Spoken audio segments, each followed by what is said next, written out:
Hello, aujourd'hui on va parler de la différence entre les boîtes Bootstrap et les boîtes VC-backed. Alors je commencerai la vidéo par vous définir ce que c'est pour moi une boîte Bootstrap, ce que c'est pour moi une boîte VC. Vous allez voir que chacun a des définitions un peu différentes et en réalité, je pense qu'il y a quand même beaucoup de gens qui se trompent sur ce que c'est de monter une boîte VC.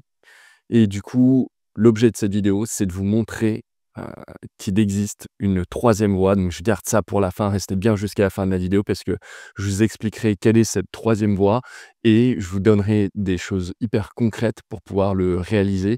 Réussir à faire une boîte qui n'est ni bootstrap, complètement seule avec énormément de difficultés, ni VC avec des engagements énormissimes. C'est vraiment une voie dont personne ne parle et que je vais vous présenter ici. Alors déjà, qu'est-ce qu'une boîte Bootstrap? Je pense que beaucoup de gens connaissent un petit peu le concept. C'est vraiment de faire du chiffre d'affaires d'abord, peut-être commencer seul, avec la marge, réussir à réinvestir les bénéfices dans le développement de la société et comme ça, petit à petit, par effet boule de neige, réussir à construire quelque chose de plus en plus gros. Recruter, éventuellement faire appel à du financement bancaire pour pouvoir se développer, mais jamais ou en tout cas très peu, de financement equity. Donc, vous allez jamais, vendre votre boîte avant, un certain stade, de chiffre d'affaires, de rentabilité où là, vous allez pouvoir avoir accès à d'autres types de financement, mais c'est plus de la création d'entreprise.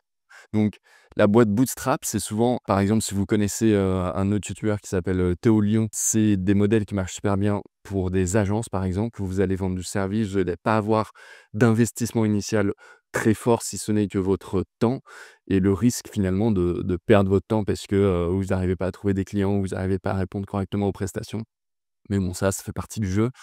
Donc, c'est un modèle qui est super intéressant parce que c'est probablement, le modèle le plus «safe» entre guillemets pour gagner de l'argent et réussir à monter quelque chose de peut-être un peu plus lent, un peu plus raisonnable en termes de croissance, mais beaucoup plus sûr parce que, dès le jour 1, vous faites du chiffre d'affaires, vous faites de la rentabilité et ça, c'est super agréable. Mais le problème, c'est que ça marche pas pour tous les types de boîtes. En l'occurrence, on passe, du coup sur, un autre, type de boîte quand on a besoin d'investissement, quand on crée, on va dire un produit, quelque chose, qui nécessite vraiment de faire de la R&D, et en l'occurrence, par exemple, dans le hardware, il y a des moules, il y a de l'électronique à fabriquer, à tester et tout ça, en fait, c'est des choses où tant qu'on les a pas fait, tant qu'on les a pas créés, on peut pas faire de chiffre d'affaires et pourtant, on a besoin de toute une série d'expertises et de compétences, pour pouvoir créer le produit qui font que on peut pas non plus commencer tout seul dans son coin, à moins d'avoir un héritage ou, suffisamment de capitaux de côté. Mais même ça, c'est hyper risqué de le faire tout seul. Donc, on passe dans cette deuxième catégorie, boîte plutôt produit, où c'est, en général financé avec du VC. Donc qu'est-ce que ça veut dire VC? Ça veut dire venture capital, ça veut dire capital risque et tout est dans le nom en fait. C'est des fonds d'investissement qui vont investir, je sais pas moi, quelques millions d'euros au début de la création de la société pour vous permettre de créer le produit. Vous allez faire zéro de chiffre d'affaires pendant un certain temps et au moment de la sortie de produit, normalement le but c'est d'exploser les compteurs et de rattraper, voire même dépasser ce que vous auriez pu faire en mode bootstrap. Donc, c'est un modèle qui est super intéressant, on va dire, dans l'esprit, mais qui est hyper risqué pour les fondateurs parce qu'en fait, si jamais, toutes ces années à se payer comme de la merde et tout, n'aboutissent pas à cette croissance de chiffre d'affaires, énorme et en général, il y a une perte, totale pour les fondateurs parce que la boîte, elle va pas tenir, elle risque de couler. Il faut savoir que les boîtes VC, c'est aussi des modèles de boîtes où le financeur, en fait, il prend tellement de risques sur tellement de sociétés qu'il n'a pas le choix que d'espérer avoir un retour sur investissement énorme sur une toute petite partie. Donc prenons des chiffres concrets. Disons, ils vont investir dans, je sais pas moi, 50 boîtes. Sur les 50 boîtes, il y en a déjà 40 qui meurent, très rapidement, et sur les 10 restantes, il y en a peut-être, 7-8, qui vivotent, qui arrivent plus ou moins à rendre un multiple équivalent à l'investissement ou des petits multiples, x2, x3 au bout de 5-7 ans. Mais la réalité, c'est que toute la rentabilité, elle va se faire sur la première boîte ou bien, les 2 premières boîtes. Là, par exemple, je discutais, à Hong Kong avec, une femme qui a monté un fonds d'investissement. Ils ont fait des tickets, c'était des tout petits tickets, c'était vraiment, 250 000 € par boîte dans une vingtaine de boîtes et le modèle, ça a été, en l'occurrence, ils ont investi dans Sandbox. Je ne sais pas si vous connaissez, mais c'est un projet, métaverse, NFT et cetera. Ils ont investi en 2018 à la création ou 2019, les 250 000. Ils ont fait fois 20 et ils ont revendu quand c'était le plus haut de la hype sur le métaverse et les NFT. Évidemment, à ce moment-là, tout le monde leur disait: «Mais non, mais faut pas vendre» et cetera. Eux, ils ont cash out, ils ont pu rembourser avec ça tous les investisseurs, de base. Et depuis, les 19 autres boîtes, elles stagnent, en fait. Donc en gros, avec un exit, une sortie, ils ont réussi à rembourser tout le reste. Mais maintenant, pour faire du bénéfice, ils attendent que, l'une des 19 autres boîtes sorte de la rentabilité. Et le problème, c'est que vous imaginez bien, ces 19 autres boîtes, il y en a peut-être une qui va réussir à survivre et sortir un peu de rentabilité, un petit exit, mais la majorité, elle risque de couler.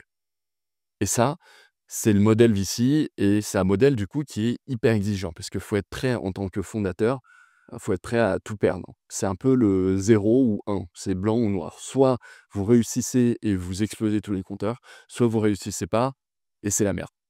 Donc ces 2 modèles bootstrap et VC, c'est des modèles qui s'opposent souvent et le problème, c'est que quand on est une boîte hardware comme nous, on peut pas vraiment faire du bootstrap, enfin, c'est hyper compliqué. On est obligé à des moments de faire appel à des capitaux externes pour pouvoir investir, créer le produit et faire ce chiffre d'affaires. Les coûts, les barrières à l'entrée sont telles que sans investissement, on va vraiment pas loin, quoi. Donc, faut imaginer, hein, quand on parle de créer un produit, c'est des ingénieurs pendant plusieurs mois à temps plein, c'est, des moules, c'est des tests de cartes électroniques. En fait, c'est des dizaines, voire des centaines de milliers d'euros avant même de faire un seul euro de chiffre d'affaires. Pour vous donner aussi un ordre d'idée de la différence, entre Bootstrap et VC, on va dire que Bootstrap, le but, ça va être de faire une boîte qui vaut, quelques millions, en quelques années. Et en VC, le but, ça reste quand même de faire des licornes. Et qu'est-ce que ça veut dire? En réalité, on ne se rend pas compte.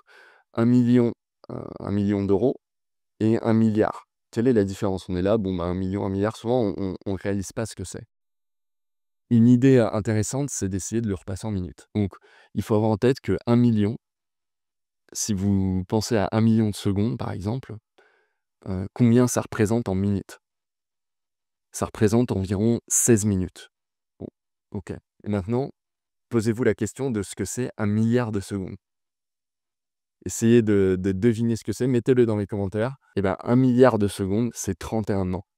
Donc, je sais pas si vous en rendez compte, mais l'écart entre les 2, il est énormissime. Et du coup, on parle de faire soit une boîte bootstrap, donc disons, quelque chose, 16 minutes ou 30 minutes, enfin voilà, en fonction du nombre de millions que vous voulez faire et une licorne. En mode VC, c'est quand même l'objectif. Si jamais vous n'arrivez pas à faire une licorne ou des choses extrêmement grosses, et ben, vous risquez de couler la boîte parce que, le fonds d'investissement va préférer que vous preniez tous les risques et vous, normalement, quand vous faites une boîte VC, bah, vous êtes aussi dans cet, état d'esprit.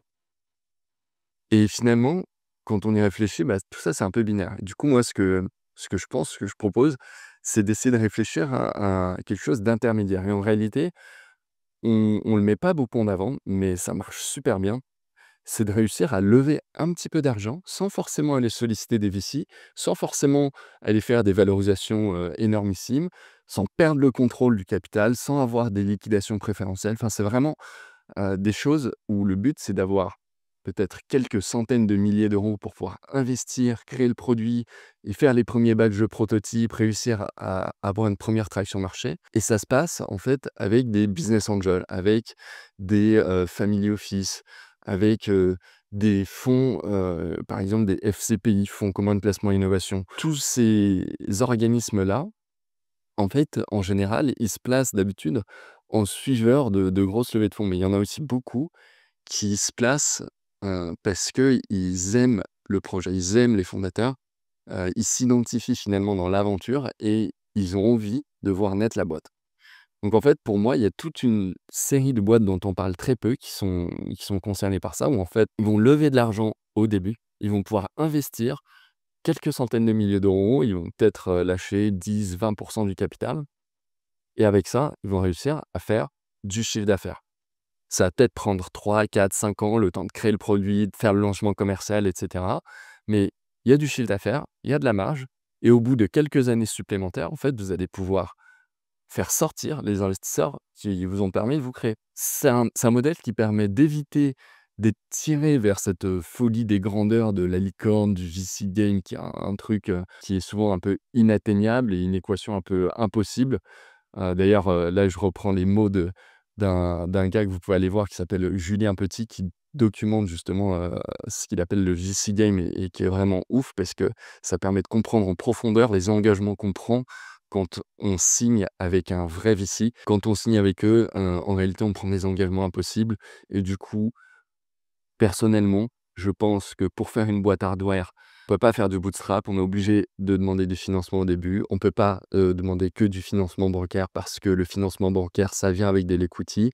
Donc on trouve, des financeurs, business angels, family office, voilà, des gens qui sont du métier, qui sont prêts à accompagner une aventure, qui mettent un ticket au début, qui vous permettent d'investir. Avec ça, vous avez fait un travail suffisamment qualitatif pour être sûr que ce que vous allez produire, comme innovation va intéresser des clients. C'est possible d'avoir déjà des précommandes et cetera et avec la marge générée, ben, vous allez pouvoir progressivement, atteindre un seuil de stabilité et puis une fois que vous avez passé ce seuil de stabilité, faire attention à pas réinvestir trop vite, à pas vouloir croître trop vite et plutôt essayer de proposer une porte de sortie aux investisseurs ou bien, pour ceux qui veulent rester, de trouver un modèle d'intéressement avec, je sais pas, distribution de dividendes, participation à un comité stratégique, comme vous pouvez trouver plein de choses qui font que les investisseurs restent sur du plus long terme et trouvent un intérêt aussi financier à rester sur du plus long terme. Mais en tout cas, c'est un modèle qui vous permet finalement d'être indépendant, du modèle VC et ça, malheureusement, je trouve que c'est très peu représenté, dans l'écosystème startup et pourtant, c'est sûrement, je pense, ce qu'il y a de plus sain parce que ça ressemble un peu plus à des boîtes, type, on va dire, familiales où en fait, des parents fortunés qui ont misé sur, leurs enfants et qui leur permettent de créer une nouvelle boîte et cetera. Qui leur donnent peut-être, 5 ans pour, itérer, cramer un peu d'argent et trouver un modèle de rentabilité. Et bah, ça, avec des business angels et tout, même si vous n'avez pas de capital initial, vous pouvez tenter de faire des choses similaires et tenter de créer des boîtes qui ont une stabilité, un produit et qui soient pas dans les modèles, de services, d'agences qu'on connaît beaucoup plus dans la partie bootstrap. Voilà. Dites-moi dans les commentaires si, c'est un sujet qui vous intéresse, je pourrais vous le détailler un peu plus. J'ai vraiment cette impression que peu de gens, mettent en avant le scénario intermédiaire et je trouve ça bizarre, en fait, parce que j'ai l'impression qu'il concerne beaucoup de gens et que le fait d'en parler plus, en fait, il peut permettre de le normaliser et de le rendre, beaucoup plus commun pour des investisseurs et des entrepreneurs et donc, d'avoir des grilles de lecture qui soient plus adaptées avec, des investisseurs qui attendent pas des multiples de VC alors qu'ils ont mis que 10 000 € dans la boîte ou des entrepreneurs qui s'attendent pas à lever des millions du jour au lendemain. Voilà, c'est tout pour moi. N'hésitez pas à lâcher un petit commentaire, un petit like et à vous abonner si le sujet vous a plu. Je continue comme ça avec 2 formats de vidéos, un format un peu plus, sans montage, face cam, à l'arrache où, je vous parle, sans forcément avoir beaucoup de préparation et un format un peu plus travaillé, sur lequel j'essaye de rester sur la thématique de comment monter une boîte hardware. Ciao.